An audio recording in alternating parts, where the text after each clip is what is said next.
Hello everyone and welcome to Daily Fix Guide. In today's video, I'll show you how to change your character's gender in PUBG.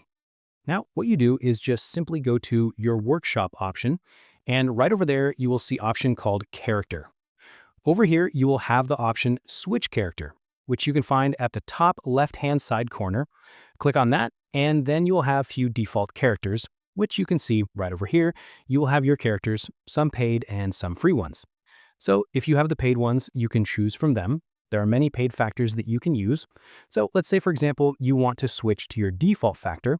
You'll find the option of default character, the far left-hand side corner. Click on that, then click on OK. Now wait a few seconds, and as you can see, the character gender has been changed.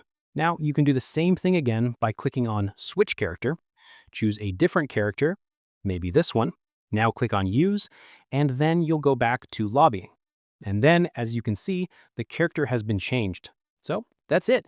Now you know exactly how to change character gender in PUBG. So I hope this video helped you.